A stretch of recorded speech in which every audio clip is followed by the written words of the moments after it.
ਵੀ ਤਰਨ ਇਲਾਕੇ 'ਚ ਇੱਕ ਇੰਸਪੈਕਟਰ ਫੜਿਆ ਗਿਆ ਸੀ ਇੰਦਰਜੀਤ ਜਿਹੜਾ ਇੰਸਪੈਕਟਰ ਹੈ ਉਹਦੇ ਘਰ ਚੋਂ ਜਦੋਂ ਤਲਾਸ਼ੀ ਲਈ ਗਈ 12 ਕਿਲੋ ਚਿੱਟਾ ਵੀ ਫੜਿਆ ਗਿਆ, 500 ਪਾਉਂਡ ਵੀ ਫੜੇ ਗਏ, 3 AK-47 ਰਾਈਫਲਾਂ ਵੀ ਫੜੀਆਂ ਗਈਆਂ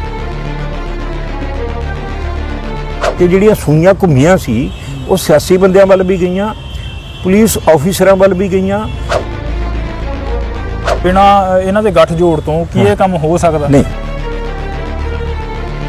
ਵੀ ਬਹੁਤ ਸਾਰੀਆਂ ਮਾਵਾਂ ਨੇ ਜਿਹੜੀਆਂ ਗਲੀ 'ਚ ਪੁੱਤ ਦੀ ਲਾਸ਼ ਪਈ ਹੈ ਜੀ ਤੇ ਉੱਥੇ ਕੀਰਨੇ ਪਾ ਰਹੀਆਂ ਨੇ, ਜਿੱਥੇ ਕੁਆਰੇ ਭੈਣ ਦੇ ਨਸ਼ੇ ਦੀ ਓਵਰਡੋਜ਼ ਨਾਲ ਉਹ ਮਰਿਆ ਤੇ ਭੈਣ ਆਖਰੀ ਮੌਕੇ ਦੇ ਸਿਰੇ ਬਣ ਕੇ ਖੂਨ ਦੇ ਅਥਰੂ ਬਹਾ ਰਹੀ। ਵੀ ਘਰ 'ਚ ਜਵਾਨ ਪੁੱਤ ਦੀ ਮੌਤ ਪਈ ਹੈ ਤੇ ਉਹਦਾ 5-6 ਸਾਲ ਦਾ ਮਾਸੂਮ ਬੱਚਾ, ਹੁਣ ਕੁਝ ਪਤਾ ਨਹੀਂ ਵੀ ਮੇਰਾ ਬਾਪ ਤਾਂ ਨਸ਼ੇ ਦੀ ਪੇਟ ਚੜ ਗਿਆ। ਵੀ ਲੱਗੀ ਜੇ ਤੇਰੇ ਕਾਲਜੇ ਦੇ ਵਿੱਚ ਛੁਰੀ ਨਹੀਂ, ਇਹ ਨਾ ਸਮਝ ਕਿ ਸ਼ਹਿਰ ਦੀ ਹਾਲਤ ਬੁਰੀ ਨਹੀਂ। ਵੀ ਜੇ ਪੰਜਾਬ ਨੂੰ ਨਸ਼ਾ ਮੁਕਤ ਕਰਨਾ ਹੈ ਤਾਂ ਲੋਕਾਂ ਨੂੰ ਉੱਠਣਾ ਪਏਗਾ। ਅਸੀਂ ਪਹਿਲਾਂ ਮੈਡੀਕਲ ਕਰਦੇ ਸੀ 97-98 ਚ, ਉਸ ਤੋਂ ਬਾਅਦ ਚਿੱਟਾ ਆ ਗਿਆ ਜੀ, ਚਿੱਟਾ ਲੈਣ ਲੱਗ ਗਏ। ਵਧੀਆ ਫੈਮਿਲੀ ਚੋਂ, ਰਿਚ ਫੈਮਿਲੀ ਚੋਂ ਬਿਲੋਂਗ ਕਰਦਾ ਜੀ ਮੈਂ ਜੀ, ਤੇ ਡੈਡੀ ਚੰਗੀ ਜ਼ਮੀਨ ਹੈ ਜੀ। ਤੇ ਉਸ ਤੋਂ ਬਾਅਦ ਮੈਂ ਆਪਣੇ ਭਾਈਆਂ 'ਚ ਆਪਣੇ 'ਚ ਫਰਕ ਸਮਝਣ ਲੱਗ ਗਿਆ ਤੇ ਮੈਂ ਨਸ਼ੇ 'ਚ ਡੁੱਬਦਾ ਰਿਹਾ। ਵੱਧੋ ਵੱਧ ਬੰਦਾ ਇਨਸਾਨ 7-8 ਸਾਲ ਹੀ ਕਰਦਾ ਜੀ, ਲਗਾਤਾਰ ਜੇ ਕਰੀ ਜਾਵੇ, ਉਹਦੀ ਇਦੋਂ ਵੱਧ ਮਿਆਦ ਨਹੀਂ ਹੈਗੀ। 17 ਸਾਲ ਦੀ ਉਮਰ, 15 ਸਾਲ ਦੀ ਉਮਰ ਤੱਕ ਬੱਚਾ ਨਸ਼ਾ ਕਰ ਰਿਹਾ ਜੀ ਮੇਰੀ ਨਿਗਾਹ ਦੇ ਵਿੱਚ। ਪੰਜਾਬ ਟਾਕਸ ਦੇ ਵਿੱਚ ਤੁਹਾਡਾ ਸਵਾਗਤ ਹੈ। ਮੈਂ ਹਰਦੀਪ ਟੱਡਰੀ ਹਾਂ। ਅੱਜ ਅਸੀਂ ਸੰਗਰੂਰ ਦੇ ਵਿੱਚ ਨਸ਼ਾ ਛਡਾਊ ਕੇਂਦਰ ਦੇ ਵਿੱਚ ਖੜ੍ਹੇ ਹਾਂ। ਜਿਸ ਤਰ੍ਹਾਂ ਪੰਜਾਬ ਦੇ ਵਿੱਚ ਲਗਾਤਾਰ ਸਿੰਥੈਟਿਕ ਨਸ਼ਾ ਤੇ ਹੋਰ ਵੱਖਰੀ ਤਰ੍ਹਾਂ ਦੇ ਨਸ਼ਿਆਂ ਦਾ ਪ੍ਰਕੋਪ ਵਧਦਾ ਜਾ ਰਿਹਾ, ਸਾਡੇ ਨਾਲ ਡਾਕਟਰ ਆਯੂਸ਼ ਸ਼ਰਮਾ ਨੇ, ਜੋ ਕਿ ਇੱਥੋਂ ਦੇ ਜਿਹੜੇ ਮਰੀਜ਼ ਆਉਂਦੇ ਨੇ ਉਹਨਾਂ ਨੂੰ ਦੇਖਦੇ ਨੇ। ਆਪਾਂ ਉਹਨਾਂ ਨਾਲ ਗੱਲਬਾਤ ਕਰਾਂਗੇ ਕਿ ਕਿਸ ਤਰ੍ਹਾਂ ਦਾ ਇਹ ਵਰਤਾਰਾ ਚੱਲ ਰਿਹਾ ਤੇ ਕਿਸ ਤਰ੍ਹਾਂ ਇੱਥੇ ਸਾਂਭ ਸੰਭਾਲ ਹੁੰਦੀ ਹੈ ਜਿਹੜੀ। ਡਾਕਟਰ ਸਾਹਿਬ, ਤੁਹਾਡਾ ਬਹੁਤ ਬਹੁਤ ਸਵਾਗਤ ਹੈ ਜੀ। ਧੰਨਵਾਦ। ਡਾਕਟਰ ਸਾਹਿਬ, ਪਹਿਲਾਂ ਤਾਂ ਮੇਰਾ ਸਵਾਲ ਇਹ ਹੈ ਕਿ ਜਿਹੜੇ ਆਪਣੇ ਇੱਥੇ ਮਰੀਜ਼ ਆਉਂਦੇ ਆ ਨਸ਼ਾ ਛਡਾਊ ਕੇਂਦਰ ਦੇ ਵਿੱਚ, ਉਹਨਾਂ ਦਾ ਏਜ ਗਰੁੱਪ ਕੀ ਹੈ? ਦੇਖੋ, ਇੱਥੇ ਹਰ ਏਜ ਗਰੁੱਪ ਦੇ ਲੋਕ ਆਉਂਦੇ ਨੇ, ਲੇਕਿਨ ਜਿਹੜਾ ਮੇਜਰ ਏਜ ਗਰੁੱਪ ਹੈ ਜਿਹਦੇ ਮੈਜੋਰਟੀ ਪੇਸ਼ੈਂਟਸ ਹੁੰਦੇ ਨੇ ਉਹ ਲਗਭਗ 18 ਤੋਂ ਲੈ ਕੇ 25 ਸਾਲ ਦੀ ਉਮਰ ਦੇ ਜਾਂ 18 ਤੋਂ 30 ਸਾਲ ਦੀ ਉਮਰ ਦੇ ਜ਼ਿਆਦਾ ਕੇਸਿਸ ਆਉਂਦੇ ਨੇ। ਲੇਕਿਨ ਜ਼ਰੂਰੀ ਨਹੀਂ ਹੈ ਕਿ ਇਸੇ ਏਜ ਗਰੁੱਪ ਦੇ ਵਿੱਚ ਆਉਣ। ਇੱਥੇ 50 ਸਾਲ ਤੋਂ ਵੱਧ ਬਜ਼ੁਰਗ ਵੀ ਆ ਚੁੱਕੇ ਨੇ ਤੇ 18 ਸਾਲ ਤੋਂ ਘੱਟ ਬੱਚੇ ਵੀ ਆ ਚੁੱਕੇ ਨੇ ਜੀ। ਵੱਧ ਗਿਣਤੀ ਦੇ ਵਿੱਚ ਕਿਹੜਾ ਏਜ ਗਰੁੱਪ? ਵੱਧ ਗਿਣਤੀ ਦੇ ਵਿੱਚ 18 ਤੋਂ 25 ਸਾਲ ਵਾਲਾ ਏਜ ਗਰੁੱਪ ਜ਼ਿਆਦਾ ਹੈ। 18 ਤੋਂ 25 ਸਾਲ ਵਾਲਾ। ਤੇ ਅਸੀਂ ਜਦੋਂ ਇਸ ਆਪਣੇ ਕੇਂਦਰ ਦਾ ਦੌਰਾ ਕਰ ਰਹੇ ਸੀਗੇ ਤਾਂ ਅਸੀਂ ਦੇਖਿਆ ਕਿ ਜਿਹੜੇ ਨੌਜਵਾਨ ਆ ਉਹ ਲਗਾਤਾਰ ਹੈਗਾ ਜਿਹੜਾ ਆਪਣੇ ਆਪ ਨੂੰ ਇਸ ਪ੍ਰੋਸੈਸ ਦੇ ਵਿੱਚੋਂ ਲਗਾਤਾਰ ਜਿਹੜਾ ਉਭਾਰ ਰਹੇ ਨੇ ਤੇ ਉਹਨਾਂ ਦੀ ਹਾਲਤ ਠੀਕ ਹੁੰਦੀ ਜਾ ਰਹੀ ਹੈ। ਕਿਸ ਤਰ੍ਹਾਂ ਦਾ ਪ੍ਰੋਸੈਸ ਹੈ, ਕਿਸ ਤਰ੍ਹਾਂ ਦਾ ਇਲਾਜ ਤੁਸੀਂ ਇਸ 'ਤੇ ਕਰਦੇ ਹੋ? ਦੇਖੋ, ਜਿਹੜਾ ਇਹ ਵਾਲਾ ਆਪਣਾ red cross de addiction centre ਹੈ, ਇੱਥੇ ਅਸੀਂ ਸਿਰਫ ਦਵਾਈਆਂ ਦੇ ਸਹਾਰੇ ਟ੍ਰੀਟਮੈਂਟ ਦੇ ਵਿੱਚ ਵਿਸ਼ਵਾਸ ਨਹੀਂ ਕਰਦੇ ਜੀ। ਅਸੀਂ ਉਸ ਨੂੰ ਕਾਉਂਸਲਿੰਗ ਦੇ ਨਾਲ ਤੇ ਉਸ ਨੂੰ ਉਸੇ ਲਾਈਫ ਨੂੰ ਰੀਮੋਡਲ ਕਰਨ ਦੇ ਵਿੱਚ ਵੀ ਬਹੁਤ ਵਿਸ਼ਵਾਸ ਕਰਦੇ ਹਾਂ। ਜਿਸ ਤਰ੍ਹਾਂ ਅਸੀਂ ਉਹਨਾਂ ਦੀ ਪੂਰੀ ਦਿਨਚਰਿਆ ਇੱਕ ਇੱਥੇ ਕਾਇਮ ਕਰਦੇ ਹਨ ਕਿ ਸਵੇਰੇ ਚਾਹੇ ਉੱਥੋਂ ਰਿਲੀਜੀਅਸ ਵੇਜ਼ ਹੋਣ ਜਾਂ ਕ੍ਰੀਏਟਿਵ ਵੇਜ਼ ਹੋਣ ਜਾਂ ਫਿਰ ਹੋਰ ਸਮਾਜਿਕ ਜ਼ਿੰਦਗੀ ਦੇ ਵਿੱਚ ਕਿਵੇਂ ਸੁਧਾਰ ਕਰ ਸਕਦੇ ਹਨ, ਉਹ ਸਾਰੇ ਚੀਜ਼ਾਂ ਦਾ ਵੀ ਖਿਆਲ ਰੱਖਿਆ ਜਾਂਦਾ ਹੈ ਤੇ ਉਹਨਾਂ ਨੂੰ ਗਿਆਨ ਦਿੱਤਾ ਜਾਂਦਾ ਹੈ ਇਸ ਚੀਜ਼ ਬਾਰੇ। ਇਨੀਸ਼ੀਅਲੀ ਅਸੀਂ ਸ਼ੁਰੂ ਦੇ 10-15 ਦਿਨ ਮੈਡੀਸਿਨਸ ਵੀ ਦਿੰਦੇ ਹਨ, ਜਿਸ ਕਾਰਨ ਕਿ ਪਹਿਲੇ 10 ਦਿਨ ਹੀ ਔਖੇ ਹੁੰਦੇ ਨੇ, ਜਿਸ ਦੇ ਵਿੱਚ ਪੇਸ਼ੈਂਟਸ ਨੂੰ ਤੋੜ ਜਾਂ ਬਾਕੀ ਵਿਡਰੋਲ ਮਹਿਸੂਸ ਹੁੰਦੇ ਹਨ। ਇੱਕ ਵਾਰ ਉਹ ਇਸ ਦੌਰ 'ਚੋਂ ਗੁਜ਼ਰ ਜਾਂਦੇ ਹਨ ਤਾਂ ਅਸੀਂ ਉਹਨਾਂ ਦੀ ਮੈਡੀਸਿਨਸ ਨੂੰ ਹੌਲੀ ਘਟਾ ਕੇ ਬੰਦ ਕਰ ਦਿੰਦੇ ਹਾਂ ਤੇ ਕਾਉਂਸਲਿੰਗ ਵੱਲ ਤੇ ਤਾਂ ਜੋ ਬਾਹਰ ਜਾ ਕੇ ਦੁਬਾਰਾ ਰਿਲੈਪਸ ਨਾ ਕਰਨ, ਇਸ ਲਈ ਉਸ ਨੂੰ ਗਿਆਨ ਦਿੱਤਾ ਜਾਂਦਾ ਹੈ। ਇੱਥੇ ਇੱਥੋਂ ਠੀਕ ਹੋਣ ਵਾਲੇ ਜਿਹੜੇ ਮਰੀਜ਼ ਨੇ ਉਹਨਾਂ ਦੀ ਰੇਟਿੰਗ ਕਿਸ ਹਿਸਾਬ ਨਾਲ ਹੈ ਤੁਹਾਡੇ ਨਾਲ? ਕਿੰਨਾ ਕੁ ਪ੍ਰੋਸੈਸ ਹੈ ਜਾਂ ਕਿੰਨੀ ਕੁ ਪ੍ਰੋਗਰੈਸਿਵ ਹੈਗੀ ਹੈ? ਦੇਖਿਏ, ਰਿਲੈਪਸ ਹਰ ਸੈਂਟਰ ਦੇ ਵਿੱਚ ਮਿਲਦੇ ਹਨ। ਸਾਡੇ ਵੀ ਜਿਹੜੇ ਇੱਥੇ ਪੇਸ਼ੈਂਟਸ ਹੁੰਦੇ ਹਨ, ਕੁਝ ਪੇਸ਼ੈਂਟਸ ਹੈ ਇਸ ਤਰ੍ਹਾਂ ਵੀ ਜਾਂਦੇ ਹਨ ਜੋ ਬਾਹਰ ਜਾ ਕੇ ਰਿਲੈਪਸ ਹੋ ਜਾਂਦੇ ਹਨ। ਲੇਕਿਨ ਜਿਹੜੇ ਕਾਉਂਸਲਿੰਗ ਅਸੀਂ ਇੱਥੇ ਕਰਦੇ ਹਾਂ ਤਾਂ ਜਿਹੜਾ ਬਾਕੀ ਸੈਂਟਰਸ ਨਾਲੋਂ ਸਾਡਾ ਰਿਲੈਪਸ ਰੇਟ ਕਾਫੀ ਘੱਟ ਹੈ ਤੇ ਅਪਰੋਕਸੀਮੇਟਲੀ ਜੇ ਆਪਾਂ 60 ਤੋਂ 70% ਪੇਸ਼ੈਂਟ ਇਸ ਤਰ੍ਹਾਂ ਦੇ ਹਨ ਜੋ ਅੱਗੇ ਜਾ ਕੇ ਵੀ ਸਾਡੇ ਕੰਟੈਕਟ ਦੇ ਵਿੱਚ, ਟੱਚ ਦੇ ਵਿੱਚ ਰਹਿੰਦੇ ਹਨ ਤੇ ਜ਼ਿੰਦਗੀ ਵਿੱਚ ਨਸ਼ੇ ਤੋਂ ਦੂਰ ਰਹਿੰਦੇ ਹਨ। ਜੀ ਡਾਕਟਰ ਸਾਹਿਬ, ਮੈਨੂੰ ਇੱਕ ਗੱਲ ਹੋਰ ਦੱਸੋ ਕਿ ਇਹਦਾ ਮੇਨ ਕਾਰਨ ਕੀ ਹੈ? ਜਿਹੜਾ ਇਹ ਨਸ਼ਾ ਹੈਗਾ, ਇਹਦਾ ਮੇਨ ਕਾਰਨ ਕਿਸ ਚੀਜ਼ ਨੂੰ ਮੰਨਦੇ ਹੋ? ਦੇਖੋ, ਸਭ ਤੋਂ ਵੱਡਾ ਮੇਨ ਕਾਰਨ ਤਾਂ ਇਸ ਚੀਜ਼ ਦੀ ਅਵੇਲੇਬਿਲਿਟੀ ਨੂੰ ਆਪਾਂ ਕਵਾਂਗੇ ਕਿ ਨਸ਼ਾ ਆਮ ਖੁੱਲ੍ਹੇ ਤੌਰ 'ਤੇ ਇੱਥੇ ਪੰਜਾਬ ਦੇ ਵਿੱਚ ਮਿਲ ਰਿਹਾ ਹੈ। ਕਿਸੇ ਨੂੰ ਵੀ ਪਤਾ ਹੈ, ਹਰ ਇੱਕ ਇਨਸਾਨ ਜਾਣਦਾ ਹੈ ਕਿ ਜੇ ਕਿਸੇ ਨੂੰ ਨਸ਼ਾ ਕਰਨਾ ਹੈ ਤਾਂ ਉਹ ਈਜ਼ੀਲੀ ਉਸ ਨੂੰ ਅਵੇਲੇਬਲ ਹੋ ਜਾਂਦਾ ਹੈ। ਇਹੀ ਮੇਨ ਕਾਰਨ ਰਹਿੰਦਾ ਉਹਦੇ ਰਿਲੈਪਸ ਹੋਣ ਦਾ ਵੀ ਕਿ ਜਦੋਂ ਉੱਥੇ ਜਾਂਦਾ ਹੈ, ਇੱਥੋਂ ਵਾਪਸ ਜਾਂਦਾ ਹੈ, ਕੋਈ ਵੀ ਸਟ੍ਰੈਸ ਵਾਲੀ ਟੈਨਸ਼ਨ ਵਾਲੀ ਗੱਲ ਹੁੰਦੀ ਹੈ ਜਾਂ ਫਿਰ ਉਸ ਨੂੰ ਇਸ ਤਰ੍ਹਾਂ ਦੇ ਯਾਰ ਦੋਸਤ ਮਿਲਦੇ ਹਨ ਜੋ ਜਿਸ ਨਾਲ ਉਹ ਪਹਿਲਾਂ ਨਸ਼ਾ ਕਰਦੇ ਸੀ ਤੇ ਉਹ ਅੱਜ ਵੀ ਨਸ਼ੇ ਦੇ ਦੰਗਲ ਦੇ ਵਿੱਚ ਹਨ, ਤਾਂ ਇਸ ਟਾਈਮ 'ਤੇ ਉਹਨੂੰ ਰਿਲੈਪਸ ਹੋਣ ਦੀ ਸੰਭਾਵਨਾ ਵੱਧ ਜਾਂਦੀ ਹੈ। ਤਾਂ ਸਭ ਤੋਂ ਵੱਡਾ ਕਾਰਨ ਪੰਜਾਬ ਦੇ ਵਿੱਚ ਨਸ਼ੇ ਦਾ ਈਜ਼ੀ ਅਵੇਲੇਬਿਲਿਟੀ ਹੈ। ਆਸਾਨੀ ਨਾਲ ਨਸ਼ਾ ਮਿਲ ਜਾਂਦਾ ਹੈ, ਖੁੱਲੇ ਤੌਰ 'ਤੇ ਮਿਲ ਜਾਂਦਾ ਹੈ। ਸਭ ਤੋਂ ਵੱਡਾ ਕਾਰਨ ਇਹ ਹੈ। ਬਾਕੀ ਵੀ ਕਈ ਕਾਰਨ ਹਨ, ਲੇਕਿਨ ਜਿਹੜੇ ਪਰ ਸਭ ਤੋਂ ਵੱਡੇ ਕਾਰਨ ਦੀ ਗੱਲ ਕਰੀਏ ਤਾਂ ਉਹ ਆਸਾਨੀ ਨਾਲ ਮਿਲਣਾ ਹੀ ਸਭ ਤੋਂ ਵੱਡਾ ਕਾਰਨ ਹੈ। ਜਿਸ ਤਰ੍ਹਾਂ ਆਮ ਦੇਖਣ ਦੇ ਵਿੱਚ ਆਉਂਦਾ ਕਿ ਜਿਹੜੇ ਅਦਰ ਪ੍ਰਾਈਵੇਟ ਜਿਹੜੇ ਸੈਂਟਰ ਹੈਗੇ ਆ ਉਹਨਾਂ ਦੇ ਵਿੱਚ ਇਹਨਾਂ ਦੀ ਕੁੱਟਮਾਰ ਵੀ ਹੁੰਦੀ ਹੈ, ਇਹਨਾਂ ਨਾਲ ਬੁਰਾ ਬਿਹੇਵ ਕੀਤਾ ਜਾਂਦਾ ਹੈ, ਇਹਨਾਂ ਨੂੰ ਗਿਲਟੀ ਫੀਲ ਕਰਾਈ ਜਾਂਦੀ ਹੈ। ਤਾਂ ਤੁਸੀਂ ਇਸ ਤਰ੍ਹਾਂ ਇਸ ਚੀਜ਼ ਨੂੰ ਕਿਸ ਤਰ੍ਹਾਂ ਲੈਂਦੇ ਹੋ, ਕਿਸ ਤਰ੍ਹਾਂ ਮੰਨਦੇ ਹੋ? ਦੇਖੋ, ਮੇਰੇ ਹਿਸਾਬ ਨਾਲ ਕਿ ਕੋਈ ਵੀ ਇੱਕ ਇਹੋ ਜਿਹਾ ਸੈਂਟਰ ਜਿਸ ਦੇ ਵਿੱਚ ਇੱਕ ਡਾਕਟਰ ਜਾਂ ਕੋਈ ਸਾਈਕੈਟਰਿਸਟ ਇੰਚਾਰਜ ਹੋਏ ਜਾਂ ਫਿਰ ਆਪਣੀ ਡਿਊਟੀਜ਼ ਨਿਭਾਉਂਦਾ ਹੋਏ, ਉੱਥੇ ਇਸ ਤਰ੍ਹਾਂ ਦੀ ਚੀਜ਼ਾਂ ਨਹੀਂ ਹੁੰਦੀਆਂ। ਲੇਕਿਨ ਅੱਜ ਕੱਲ੍ਹ ਜੇ ਆਪਾਂ ਪੰਜਾਬ 'ਚ ਕਹੀਏ ਤਾਂ ਕਾਫੀ ਸੈਂਟਰਸ ਇਸ ਤਰ੍ਹਾਂ ਹਨ ਕਿ ਜੋ ਐਕਸ ਐਡਿਕਟਸ ਦੁਆਰਾ ਜਾਂ ਫਿਰ ਸਿਰਫ ਬਿਜ਼ਨਸ ਪਰਪਸ ਲਈ ਖੋਲ੍ਹੇ ਹੋਏ ਹਨ, ਜਿੱਥੇ ਡਾਕਟਰੀ ਸਲਾਹ ਨਹੀਂ ਲਿੱਤੀ ਜਾਂਦੀ, ਡਾਕਟਰ ਦਾ ਟ੍ਰੀਟਮੈਂਟ ਨਹੀਂ ਦਿੱਤਾ ਜਾਂਦਾ, ਉਹਨਾਂ ਨੂੰ ਸਿਰਫ ਇੱਕ ਬੰਦ ਕਮਰੇ ਦੇ ਵਿੱਚ ਬੰਦ ਕਰ ਦਿੱਤਾ ਜਾਂਦਾ ਹੈ ਤੇ 4-6 ਮਹੀਨੇ ਬਾਅਦ ਉੱਥੋਂ ਕੱਢ ਦਿੰਦੇ ਹਨ। ਇਸ ਦੌਰਾਨ ਉਹਦੇ ਨਾਲ ਕੁੱਟਮਾਰ ਵੀ ਹੁੰਦੀ ਹੈ। ਇਸ ਦੇ ਹਿਸਾਬ ਨਾਲ ਜੋ ਪੇਸ਼ੈਂਟ ਦੀ ਮੈਂਟੈਲਿਟੀ ਹੈ ਉਸ ਦੇ ਉੱਤੇ ਕਾਫੀ ਨੈਗੇਟਿਵ ਇਫੈਕਟ ਵੀ ਜਾਂਦਾ ਹੈ। ਬਾਹਰ ਜਾ ਕੇ ਉਹ ਨਸ਼ੇ ਛੱਡਣ ਦੀ ਗੱਲ ਤਾਂ ਦੂਰ ਹੈ, ਉਹ ਨਸ਼ੇ ਦੀ ਡੋਜ਼ ਹੀ ਵਧਾ ਦਿੰਦਾ ਹੈ ਆਪਣੇ ਸਟ੍ਰੈਸ ਦੇ ਕਾਰਨ ਜਾਂ ਫਿਰ ਜੋ ਇਹ 4-6 ਮਹੀਨੇ ਵਿੱਚ ਉਸਨੇ ਆਪਣੇ ਉੱਪਰ ਸਫਰ ਕੀਤਾ ਹੁੰਦਾ ਹੈ, ਉਸਦੀ ਫਰਸਟ੍ਰੇਸ਼ਨ ਕੱਢਣ ਦੇ ਲਈ। ਤਾਂ ਮੇਰੀ ਤਾਂ ਸਭ ਤੋਂ ਵੱਡੀ ਇਹੀ ਚੀਜ਼ ਮੈਂ ਨੋਟਿਸ ਕੀਤੀ ਹੈ ਕਿ ਜੇ ਆਪਾਂ ਹਰ ਰੀਹੈਬ ਸੈਂਟਰ ਦੇ ਵਿੱਚ ਕਿਸੇ ਡਾਕਟਰ ਦੀ ਜਾਂ ਸਾਈਕੈਟਰਿਸਟ ਦੀ ਤੈਨਾਤੀ ਨੂੰ ਕੰਪਲਸਰੀ ਕਰ ਦਈਏ ਤਾਂ ਉੱਥੇ ਇਸ ਤਰ੍ਹਾਂ ਦੀ ਘਟਨਾਵਾਂ ਨਹੀਂ ਹੋਣਗੀਆਂ। ਜੀ, ਆਮ ਤੌਰ 'ਤੇ ਇਹ ਵੀ ਦੇਖਣ ਨੂੰ ਮਿਲਦਾ ਜਿਹੜੇ ਪ੍ਰਾਈਵੇਟ ਸੈਂਟਰ ਨੇ ਉਹ ਬਹੁਤ ਲੁੱਟ ਕਰਦੇ ਨੇ, ਇਹਨਾਂ ਦੀ ਆਰਥਿਕ ਤੌਰ 'ਤੇ ਵੀ ਲੁੱਟ ਕਰਦੇ ਨੇ, ਵੱਧ ਪੈਸੇ ਲੈਂਦੇ ਆ। ਇੱਥੇ ਦੇ ਕੀ ਚਾਰਜਸ ਨੇ ਇੱਥੋਂ ਦੇ? ਦੇਖੋ ਇੱਥੇ ਮੈਂ ਤਾਂ ਸਿਰਫ ਇੱਕ ਐਜ਼ ਅ ਡਾਕਟਰ ਆਨਰਰੀ ਸਰਵਿਸਿਜ਼ ਦੇ ਰਿਹਾ ਹਾਂ। ਇੱਥੋਂ ਦੇ ਰੇਟਸ ਦੇ ਲਈ ਤਾਂ ਇੱਥੋਂ ਦੇ ਡਾਇਰੈਕਟਰ ਸ਼ਰਮਾ ਜੀ ਦੱਸ ਸਕਣਗੇ, ਲੇਕਿਨ ਇੱਥੇ ਜੋ ਵੀ ਰੇਟਸ ਨੇ ਬਿਲਕੁਲ ਹੀ ਮਿਨੀਮਮ ਰੇਟਸ ਨੇ।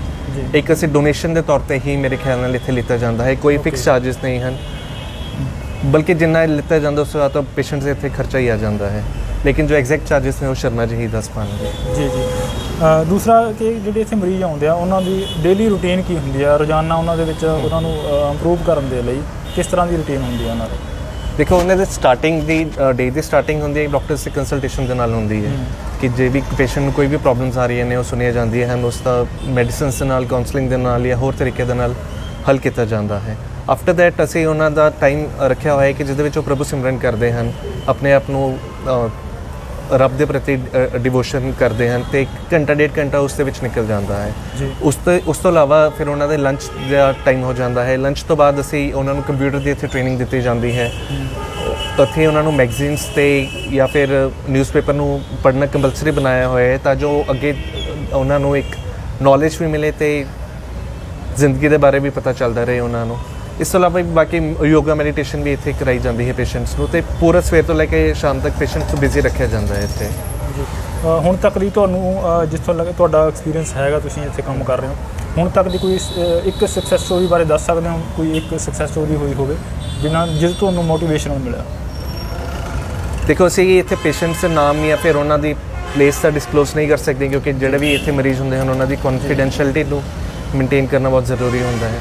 ਲੇਕਿਨ ਕਾਫੀ ਸਕਸੈਸ ਸਟੋਰੀਜ਼ ਮਿਲੀਆਂ ਹਨ। ਇੱਥੇ ਇੱਕ ਪੇਸ਼ੈਂਟ ਸੀਗੇ ਪਿੱਛੇ ਜੇ ਜਿਨ੍ਹਾਂ ਨੇ ਮੇਰੇ ਖਿਆਲ ਨਾਲ ਦੁਨੀਆ ਦੇ ਪਹਿਲੇ ਹੀ ਇਨਸਾਨ ਸੀ ਜਿਨ੍ਹਾਂ ਨੇ ਜਪਜੀ ਸਾਹਿਬ ਦਾ ਇੰਗਲਿਸ਼ ਦੇ ਵਿੱਚ ਟ੍ਰਾਂਸਲੇਸ਼ਨ ਕੀਤਾ, ਅਨੁਵਾਦ ਕੀਤਾ ਸੀ।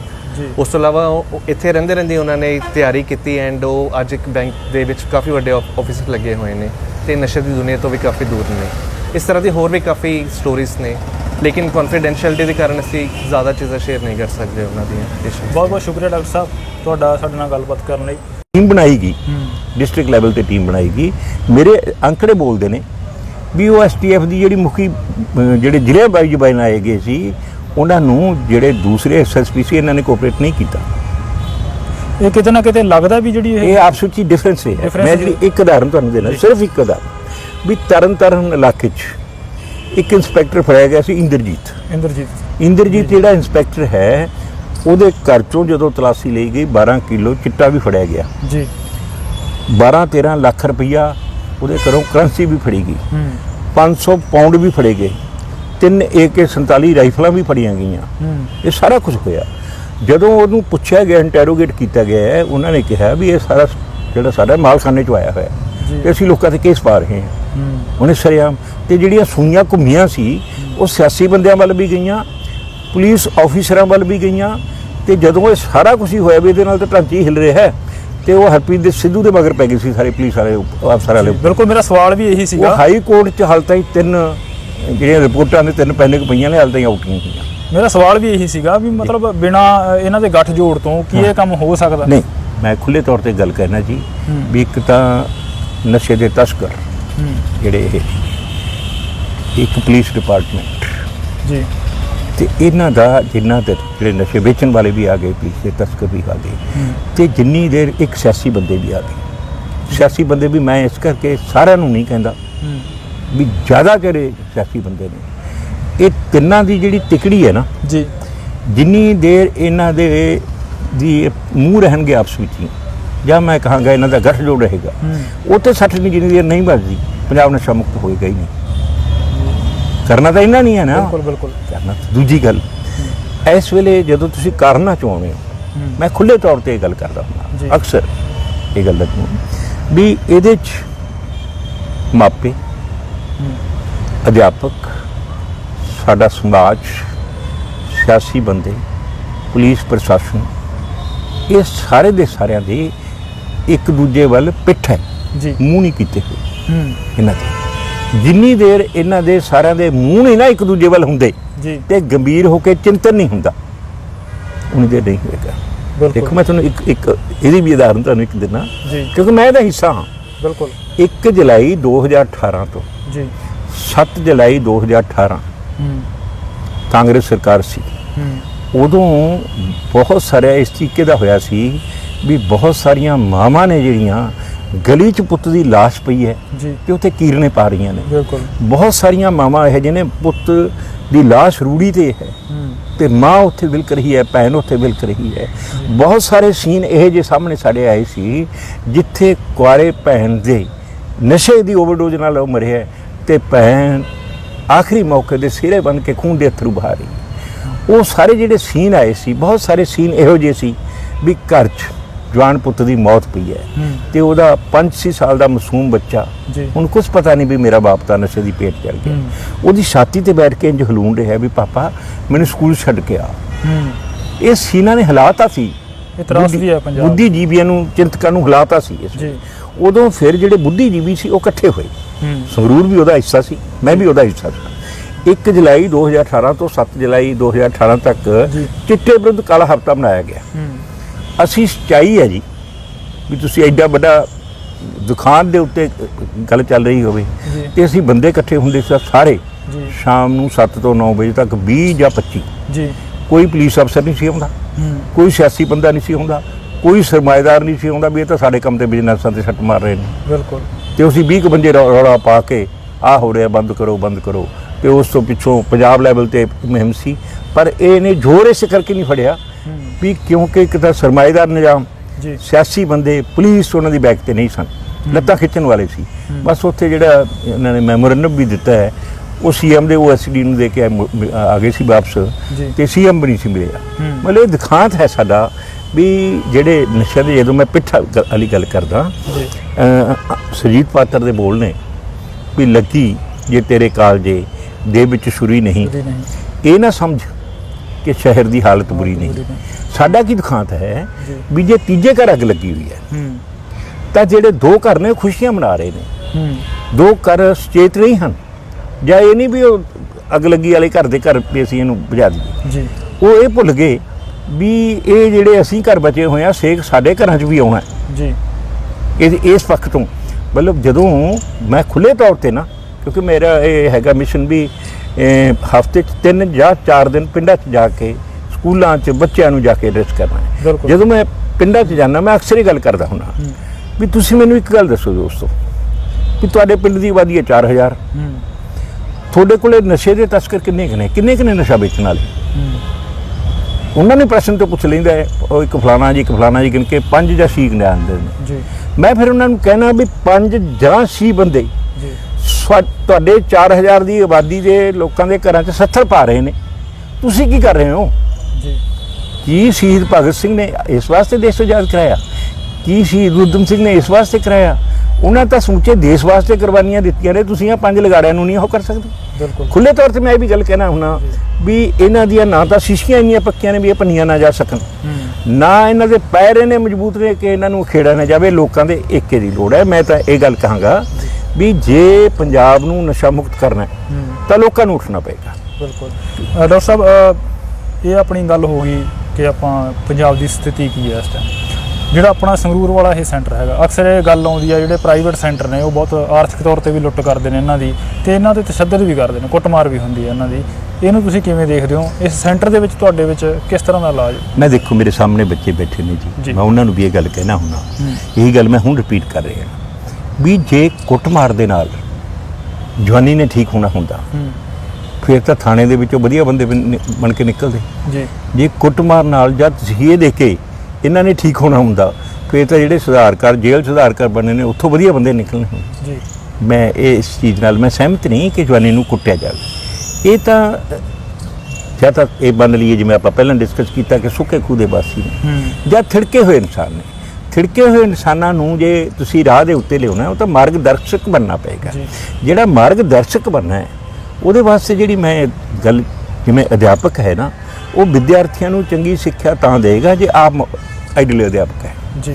ਮਾਪੇ ਆਪਣੇ ਔਲਾਦ ਨੂੰ ਤਾਂ ਉਹ ਕਰ ਸਕਣਗੇ ਜੇ ਇੱਕ ਆਪ ਮਾਡਲ ਮਾਪੇ ਬਣੇ ਹੋਏ ਨੇ। ਇਸੇ ਤਰੀਕੇ ਨਾਲ ਮੈਂ ਇੱਥੇ ਦੀ ਗੱਲ ਕਰਦਾ ਵੀ ਇੱਥੇ ਵੀ ਮੁੰਡੇ ਜਿਹੜੇ ਨੇ ਸਾਡੀ ਕਾਪੀ ਕਰਦੇ ਨੇ।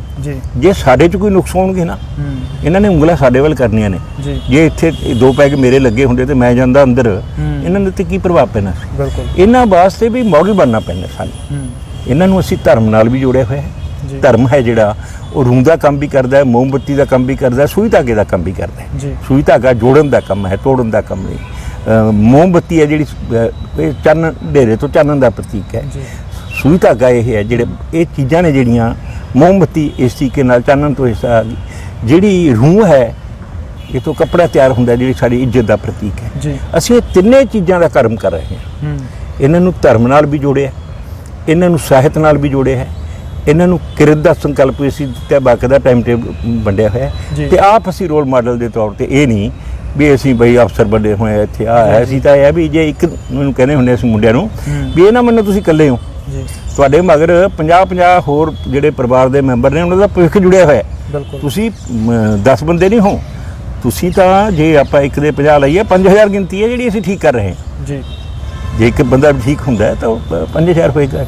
ਤਰੀਕੇ ਨਾਲ ਅਸੀਂ ਲੱਗੇ ਹੋਏ। ਮਾਪਿਆਂ ਨੂੰ ਵੀ ਸਾਡੀ ਅਪੀਲ ਹੈ, ਅਸੀਂ ਕਹਿੰਦੇ ਹੁੰਦੇ ਹਾਂ ਮਾਪਿਆਂ ਨੂੰ ਵੀ ਆਮ ਜਿਹੜੇ ਬੱਚੇ ਨੇ ਨਾ, ਜੇ ਅਸੀਂ ਵਿਗੜਨ ਦੇ ਕਾਰਨ ਚਾਹੁੰਦੇ ਹਾਂ, ਜਿਹੜੀ ਅੱਜ ਦੀ ਪੀੜ੍ਹੀ ਹੈ ਇਹ ਸੁਣਨ ਸੁਣਾਉਣ 'ਚ ਯਕੀਨ ਨਹੀਂ ਕਰਦੀ। ਇਹ ਕਰਦੀ ਹੈ ਕਾਪੀ। ਜਿਸ ਤਰੀਕੇ ਦੇ ਮਾਪੇ ਨੇ ਉਹਦੇ ਮੁਤਾਬਕ ਉਹਨਾਂ ਦੀ ਔਲਾਦ ਹੈ। ਜਿਹੜੇ ਮਾਪੇ ਨੇ ਉਹ ਅੱਜ, ਮੈਂ ਇਹ ਪ੍ਰੇਮਾਨ ਨਾਲ ਤੁਹਾਨੂੰ ਦੱਸ ਰਿਹਾ ਇਹਨੂੰ ਗੰਭੀਰਤਾ ਨਾਲ ਜੇ ਆਪਾਂ ਗੱਲ ਲਈਏ ਵੀ ਜਿਹੜੇ ਅੱਜ ਦੇ ਮਾਪੇ ਨੇ ਉਹ ਸ਼ਾਮ ਨੂੰ ਖੇਤਾਂ 'ਚ ਤਾਂ ਸਾਡੇ ਪ੍ਰਵਾਸੀ ਮਜ਼ਦੂਰ ਆ ਗਏ, ਖੇਤ ਤਾਂ ਉਹਨਾਂ ਦੇ ਹਵਾਲੇ ਨੇ ਤੇ ਆਹ ਬੇਲ ਹੈ। ਬੇਲਾ ਮਨ ਸ਼ੈਤਾਨ ਦੀ ਜੜ ਹੈ। ਉਂਝ ਵੀ ਕਿਹਾ ਗਿਆ ਵੀ ਬੰਦਾ ਕੰਮ ਕਰਦਾ ਲੋਹਾ, ਬਹਿ ਗਿਆ ਤਾਂ ਗੋਹਾ, ਬਹਿ ਗਿਆ ਤਾਂ ਮੋਇਆ। ਤੇ ਸ਼ਾਮ ਨੂੰ ਇਹਨਾਂ ਨੇ ਪੈਗ ਪੂਗ ਲਾ ਲੈਣੇ ਕਿ ਘਰ ਦੀ ਕੱਢੀ ਵੀ ਕਰਨੀ ਹੈ। ਤੇ ਜਿਹੜਾ ਪੁੱਤ ਹੈ ਉਹ ਕਿਉਂਕਿ ਬਾਪ ਤੇ ਗਿਆ, ਉਹਨੇ ਉਸ ਤੋਂ 2 ਕਦਮ ਅੱਗੇ ਹੈ, ਉਹ ਚਿੱਟੇ ਤੇ ਆ ਗਿਆ। ਜਿਹੜਾ ਚਿੱਟੇ ਦੀ ਉਮਰ ਹੈ ਚਿੱਟੇ ਵਾਲੇ ਦੀ, ਉਹ 5 ਜਾਂ 6 ਸਾਲ ਹੈ। ਮਤਲਬ ਦਿਖਾਂਤ ਸਾਡੀ ਜਵਾਨੀ ਦਾ ਵੀ 5-6 ਸਾਲ ਆ ਗਈ ਹੈ। ਤੇ ਗਾਹਾਂ ਜਿਹੜਾ ਅਗਲਾ ਦਿਖਾਂਤ ਇਹ ਅਸੀਂ ਮਾਪਿਆਂ ਨੂੰ ਆਮ ਸੁਨੇਹਾ ਦਿੰਦੇ ਹਾਂ ਕਿ ਇਹਨਾਂ ਦਾ ਭਾਈ ਜਿੰਨੀ ਦੇਰ ਚਿੱਟੇ ਤੋਂ ਹਟਦੇ ਨਹੀਂ ਇਹਨਾਂ ਦਾ ਵਿਆਹ ਨਾ ਕਰਿਓ, ਕਿਉਂਕਿ ਇਹਨਾਂ 'ਚ ਨਮਰਦਗੀ ਪੈਦਾ ਹੁੰਦੀ ਹੈ। ਹੁਣ ਅਸੀਂ ਲਈਏ ਵੀ ਜਿਹੜਾ ਯੂਥ ਹੈ ਸਾਡਾ, ਜਿਹਨੇ ਜਨਰੇਸ਼ਨ ਪੈਦਾ ਕਰਨੀ ਹੈ, ਉਹਦਾ ਬੜਾ ਹਿੱਸਾ ਤਾਂ ਨਮਰਦਗੀ 'ਚ ਦਾ ਸ਼ਿਕਾਰ ਹੋਇਆ ਹੋਇਆ ਤੇ ਸਾਡਾ ਪੰਜਾਬ ਦਾ ਭਵਿੱਖ ਕੀ ਹੈ? ਜਿਹੜੇ ਸੂਰਬੀਰ ਪੈਦਾ ਹੋਣਗੇ ਸਾਡੇ ਕੋਲ। ਤੇ ਇਸੇ ਕਰਕੇ ਫੌਜ ਦੇ ਕਮਾਂਡਰ ਨੇ ਵੀ ਲਿਖਿਆ ਸੀਗਾ, ਆਰਮੀ ਦੇ ਕਮਾਂਡਰ ਨੇ, ਕਿ ਸਾਡੇ ਕੋਲੇ ਪੰਜਾਬ ਦੇ ਵਿੱਚੋਂ ਫੌਜੀ ਜਵਾਨ ਸਾਨੂੰ ਪੰਜਾਬ 'ਚੋਂ ਨਹੀਂ ਲੱਭ ਰਹੇ। ਹੁਣ ਜਿਹੜੇ ਫੌਜੀ ਜਵਾਨਾਂ ਦਾ ਲੱਭਣ ਦਾ ਮਤਲਬ ਇਹ ਹੈ ਜਿਹੜੇ ਫੌਜੀ ਨੇ ਉਹਨਾਂ ਨੇ ਦੇਸ਼ ਦੀ ਬਾਹਰਲੀ ਸੁਰੱਖਿਆ ਕਰਨੀ ਹੈ, ਜਿਹੜੇ ਪੁਲਿਸ ਵਾਲੇ ਨੇ ਉਹਨਾਂ ਨੇ ਅੰਦਰ ਦੀ ਸੁਰੱਖਿਆ ਕਰਨੀ ਹੈ। ਹੁਣ ਸਾਡੇ ਕੋਲੇ ਜਦੋਂ ਬਾਹਰਲੀ ਸੁਰੱਖਿਆ ਵਾਸਤੇ ਜਵਾਨ ਨਹੀਂ, ਸਾਡੇ ਕੋਲੇ ਅੰਦਰਲੀ ਸੁਰੱਖਿਆ ਵਾਸਤੇ ਜਵਾਨ ਨਹੀਂ, ਤੇ ਪੰਜਾਬ ਦੇ ਭਵਿੱਖ ਨੂੰ ਅਸੀਂ ਪ੍ਰਸ਼ਨ ਚਿੰਨ੍ਹ ਨਹੀਂ ਕਹਾਂਗੇ ਤਾਂ ਹੋਰ ਕੀ ਕਹਾਂਗੇ। ਬਿਲਕੁਲ। ਥੋੜੀ ਬ੍ਰੇਕ ਲੈ ਲਈਏ। ਡਾਕਟਰ ਸਾਹਿਬ, ਜਿਵੇਂ ਜਿਹੜੇ ਪ੍ਰਾਈਵੇਟ ਸੈਂਟਰ ਹੈਗੇ ਆ, ਜਿਵੇਂ ਪਹਿਲਾਂ ਵੀ ਗੱਲ ਕੀਤੀ ਕਿ ਉੱਥੋਂ ਦਾ ਉਹਨਾਂ ਦਾ ਆਰਥਿਕ ਸ਼ੋਸ਼ਣ ਹੁੰਦਾ, ਵੱਧ ਪੈਸੇ ਲਏ ਜਾਂਦੇ ਤੇ ਇਲਾਜ ਨਹੀਂ ਕੀਤਾ ਜਾਂਦਾ। ਤੁਹਾਡੇ ਇਸ ਸੈਂਟਰ ਦੀ ਕੀ ਖਾਸੀਅਤ ਹੈ? ਤੁਸੀਂ ਇੱਥੇ ਕਿੰਨੇ ਚਾਰਜ ਲੈਂਦੇ ਹੋ? ਹਾਂ, ਤੁਸੀਂ ਸਿਰਫ ਆਰਥਿਕ ਸ਼ੋਸ਼ਣ ਨਾ ਲਓ, ਵੀ ਇਹੋ ਜਿਹੇ ਸੈਂਟਰਾਂ 'ਚ ਆਰਥਿਕ ਸ਼ੋਸ਼ਣ ਹੁੰਦਾ ਹੈ, ਜੀ, ਸਰੀਰਕ ਸ਼ੋਸ਼ਣ ਵੀ ਹੁੰਦਾ ਹੈ, ਮਾਨਸਿਕ ਸ਼ੋਸ਼ਣ ਵੀ ਹੁੰਦਾ ਹੈ, ਬੌਧਿਕ ਸ਼ੋਸ਼ਣ ਵੀ ਹੁੰਦਾ ਹੈ, ਜੀ, ਤੇ ਮਾਪਿਆਂ ਦੀ ਲੁੱਟ ਖਸੁੱਟ ਵੀ ਹੁੰਦੀ ਹੈ। ਜੀ, ਸਾਡਾ ਇਹ ਹੈ, ਸੱਚਾਈ ਇਹ ਹੈ, ਜੇ ਤੁਸੀਂ ਕਦੇ ਮੇਰੇ ਕੋਲੇ ਬੈਠ ਕੇ ਦੇਖ ਲਓ, ਜਦੋਂ ਮਾਪੇ ਖੂਨ ਦੇ ਅੱਥਰੂ ਕੇ ਰਹੇ ਹੁੰਦੇ ਨੇ, ਜੀ, ਜਦੋਂ ਮਾਪੇ ਸਾਨੂੰ ਪਿੱਛੋਂ ਐ, ਮੇਰੇ ਬਹੁਤ ਵਾਰ ਵਾਪਰ ਗਿਆ ਕਿ ਪਿੱਛੋਂ ਐ ਕੱਪੜਾ ਚੱਕ ਕੇ ਦਿਖਾਉਂਦੇ ਨੇ ਵੀ ਆ ਜਿਹੜਾ ਮੁੰਡਾ ਅੱਜ ਲੈ ਕੇ ਆਇਆ ਨਾ, ਅਸੀਂ ਜਿਹਦੀ ਕਾਉਂਸਲਿੰਗ ਹੋ ਰਹੀ ਹੈ, ਜੀ, ਇਹਨੇ ਆ ਮੈਨੂੰ ਛੱਲੀਆਂ ਵਾਂਗੂ ਕੁੱਟਿਆ, ਤੇ ਉੱਥੇ ਪੈਸੇ ਕਿੱਥੇ ਰਹਿ ਗਏ ਸੀ? ਉੱਥੇ ਤਾਂ ਆਪਣੇ ਅੱਥਰੂ ਆ ਜਾਂਦੇ ਨੇ ਸਾਡੇ। ਅਸੀਂ ਹੱਥ ਬੰਨ੍ਹ ਕੇ ਕਹਿੰਦੇ ਆ ਵੀ ਜੇ ਤੇਰੇ ਕੋਲੇ ਕਿਰਾਇਆ ਨਹੀਂ ਸੱਜਣਾ, ਕਿਰਾਇਆ ਵੀ ਲੈ ਜਾ, ਛੱਡ ਜਾ ਮੁੰਡਾ। ਤੇ ਡੋਨੇਸ਼ਨ ਰੱਖੀ ਹੈ, ਜੀ, ਜਿਹਦਾ ਕੋਈ ਮੁੰਡਾ ਠੀਕ ਹੋ ਗਿਆ ਉਹ ਡੋਨੇਸ਼ਨ ਦੇ ਗਿਆ, ਅਦਰਵਾਈਜ਼ ਅਸੀਂ ਕੰਮ ਚਲਾ ਰਹੇ ਹਾਂ ਬਸ। ਮਤਲਬ ਪ੍ਰਮਾਤਮਾ ਸਾਡੇ ਨਾਲ ਹੈ, ਤੁਹਾਡੇ ਵਰਗਿਆਂ ਦੇ ਸ਼ੁਭ ਕਾਮਨਾਵਾਂ ਸਾਡੇ ਨਾਲ ਨੇ, ਅਸੀਂ ਇਹ ਕੰਮ ਕਰਦੇ ਹਾਂ, ਕਿਸੇ ਤੋਂ ਬੈਨ ਨਹੀਂ ਵੀ ਇੰਨੇ ਪੈਸੇ ਲੈ ਰਹੇ ਨੇ ਇਹਦੇ ਨਾਲ, ਬਿਲਕੁਲ ਨਹੀਂ। ਬਿਲਕੁਲ। ਜੇ ਤੁਹਾਡੀ ਨਜ਼ਰ ਦੇ ਵਿੱਚ ਵੀ ਕੋਈ ਨੌਜਵਾਨ ਇਸ ਤਰ੍ਹਾਂ ਦਾ ਹੈਗਾ ਜਾਂ ਤੁਹਾਡੇ ਪਰਿਵਾਰ ਦੇ ਵਿੱਚ ਹੈ ਤਾਂ ਤੁਸੀਂ ਸੰਗਰੂਰ ਸੈਂਟਰ ਇਸ ਨਾਲ ਸੰਪਰਕ ਕਰ ਸਕਦੇ ਹੋ। ਇੱਥੇ ਕਿਸੇ ਤਰ੍ਹਾਂ ਦਾ ਕੋਈ ਸਪੈਸ਼ਲ ਚਾਰਜ ਨਹੀਂ ਹੈਗਾ, ਸਿਰਫ ਡੋਨੇਸ਼ਨ ਹੈ ਜੋ ਤੁਹਾਡੇ ਸਰਦਾ ਪੁੱਜਦਾ ਤੁਸੀਂ ਕਰ ਸਕਦੇ ਹੋ। ਤੇ ਆਪਾਂ ਤੁਹਾਨੂੰ ਸੈਂਟਰ ਦੇ ਉਹਨਾਂ ਮੁੰਡਿਆਂ ਦੇ ਨਾਲ ਗੱਲਬਾਤ ਕਰਵਾਉਂਦੇ ਹਾਂ, ਜੁੜੇ। ਜਿਸ ਤਰ੍ਹਾਂ ਤੁਹਾਨੂੰ ਅਸੀਂ ਲਗਾਤਾਰ ਇਸ ਸੈਂਟਰ ਦੇ ਨਾਲ ਜੋੜ ਰਹੇ ਹਾਂ, ਆਪਾਂ ਇੱਥੇ ਜਿਹੜੇ ਨੌਜਵਾਨ ਇਲਾਜ ਲਈ ਆਏ ਆਪਾਂ ਉਹਨਾਂ ਨਾਲ ਗੱਲ ਕਰਦੇ ਹਾਂ ਕਿ ਉਹ ਇਸ ਤਰ੍ਹਾਂ ਇੱਥੇ ਕਿਵੇਂ ਪਹੁੰਚੇ ਤੇ ਕਿਸ ਤਰ੍ਹਾਂ ਦਾ ਮਹਿਸੂਸ ਕਰਦੇ ਨੇ ਆ ਕੇ। ਸਤਿ ਸ਼੍ਰੀ ਅਕਾਲ ਜੀ। ਸਤਿ ਸ਼੍ਰੀ ਅਕਾਲ ਬਾਈ ਜੀ। ਕਿਸ ਤਰ੍ਹਾਂ ਦਾ ਤੁਸੀਂ ਨਸ਼ਾ ਕਰਦੇ ਸੀਗੇ ਪਹਿਲਾਂ? ਅਸੀਂ ਪਹਿਲਾਂ ਮੈਡੀਕਲ ਕਰਦੇ ਸੀ 97-98 'ਚ, ਉਦੋਂ ਬਾਅਦ ਚਿੱਟਾ ਆ ਗਿਆ ਜੀ, ਜੀ, ਚਿੱਟਾ ਲੈਣ ਲੱਗ ਗਏ ਜੀ, ਤੇ 5-6 ਹਜ਼ਾਰ ਰੁਪਏ ਡੇਲੀ ਖਾ ਜਾਂਦੇ ਸੀ। 5-6 ਹਜ਼ਾਰ ਰੁਪਏ ਦਾ ਡੇਲੀ? ਹਾਂਜੀ। ਇੰਨੇ ਪੈਸੇ ਦਾ ਇੰਤਜ਼ਾਮ ਕਿੱਥੋਂ ਕਰਦੇ ਸੀ? ਵਧੀਆ ਫੈਮਿਲੀ 'ਚੋਂ, ਰਿਚ ਫੈਮਿਲੀ 'ਚੋਂ ਬਿਲੋਂਗ ਕਰਦਾ ਜੀ ਮੈਂ। ਜੀ। ਤੇ ਡੈਡੀ ਚੰਗੀ ਜ਼ਮੀਨ ਹੈ ਜੀ, ਡੈਡੀ ਨੌਕਰੀ ਕਰਦੇ ਸੀ, ਦਾਦਾ ਜੀ ਨੌਕਰੀ ਕਰਦੇ ਸੀ, ਤੇ ਮੈਂ ਗੱਡੀ ਚਲਾਉਂਦਾ ਸੀ, ਟੈਕਸੀ, ਆਪਦੇ ਕਮਾਉਂਦਾ ਸੀ ਤੇ ਆਪਦੇ ਖਾਂਦਾ ਸੀ ਜੀ। ਮਤਲਬ ਕਿਸ ਤਰ੍ਹਾਂ ਨਸ਼ਾ ਕਰਨ ਕਿਸ ਤਰ੍ਹਾਂ ਲੱਗੇ ਤੁਸੀਂ? ਕੀ ਕਾਰਨ ਬਣਿਆ? ਨਸ਼ਾ ਜੀ ਇੱਕ ਮੇਰੀ ਬਦਕਿਸਮਤੀ ਹੈ ਜੀ, ਵੀ ਮੈਂ ਮੇਰੇ ਮੰਮੀ ਪਾਪਾ ਨਾਲ ਨਹੀਂ ਰਿਹਾ ਜੀ, ਮੈਂ ਆਪਦੇ ਦਾਦਾ ਦਾਦੀ ਨਾਲ ਰਿਹਾ ਜੀ ਸ਼ੁਰੂ ਤੋਂ। ਤੇ ਉਸ ਤੋਂ ਬਾਅਦ ਮੈਂ ਆਪਣੇ ਭਾਈਆਂ 'ਚ ਆਪਣੇ 'ਚ ਫਰਕ ਸਮਝਣ ਲੱਗ ਗਿਆ ਤੇ ਮੈਂ ਨਸ਼ੇ 'ਚ ਡੁੱਬਦਾ ਰਿਹਾ, ਦਲਦਲ 'ਚ ਫਸਦਾ ਰਿਹਾ, ਨਸ਼ਾ ਕਰਦਾ ਰਿਹਾ। ਇਕੱਲਾ ਜਾਣਾ ਸੀਗਾ, ਪੈਸੇ 5 ਮੰਗਦਾ ਸੀ ਤੇ 50 ਮਿਲਦੇ ਸੀ। ਤੇ ਮੇਰੇ ਦਾਦਾ ਦਾਦੀ ਨੇ ਨਾ ਮੈਨੂੰ ਪੁੱਛਣਾ ਨਾ ਕਰਨਾ ਵੀ ਕੀ ਕਰਦਾ। ਖੇਤੀ ਵੀ ਮੈਂ ਕਰਦਾ ਸੀਗਾ ਜੀ, ਜੇ ਪੈਸੇ ਆੜਤੀ ਤੋਂ ਲੈ ਕੇ ਆਣੇ ਤਾਂ ਮੈਂ ਹੀ ਲੈ ਕੇ ਆਉਂਦਾ ਹੁੰਦਾ ਸੀ ਜੀ। 5 ਲੱਖ ਲਿਆਣਾ, 7 ਲੱਖ ਲਿਆਣਾ, ਮੱਝ ਲਿਆਣੀ 1.5 ਲੱਖ ਦੀ, ਇੱਦਾਂ ਦਾ ਵਪਾਰ ਕਰਕੇ ਜੀ ਮੈਂ ਕੋਈ 60-65 ਹਜ਼ਾਰ ਦੀ ਵੇਚ ਦਿੰਦਾ 4 ਮਹੀਨੇ 'ਚ ਹੋ ਗਏ। ਜੋ ਪ੍ਰੋਫਿਟ ਹੁੰਦਾ ਸੀ ਉਹਦਾ ਮੈਂ ਸਮਾਨ ਲਿਆਂਦਾ ਸੀ। ਹੁਣ ਤੁਸੀਂ ਇੱਥੇ ਇਸ ਸੈਂਟਰ 'ਚ ਕਿਸ ਤਰ੍ਹਾਂ ਦਾ ਮਹਿਸੂਸ ਕਰਦੇ ਹੋ? ਇਹ ਸੈਂਟਰ 'ਚ ਬਹੁਤ ਫੀਲ ਹੋ ਰਿਹਾ ਜੀ, ਗੁੱਡ ਫੀਲ ਹੋ ਰਿਹਾ। ਸਾਡੇ ਜਮੋਹਨ ਸਰ ਨੇ ਡਾਇਰੈਕਟਰ, ਤੇ ਹੋਰ ਵੀ ਸੈਂਟਰ ਕੱਟੇ ਆ ਜੀ, ਹੋਰ ਸੈਂਟਰਾਂ ਨਾਲੋਂ ਇਹ ਸੈਂਟਰ ਮੈਨੂੰ ਬਹੁਤ ਵਧੀਆ ਲੱਗਿਆ ਜੀ।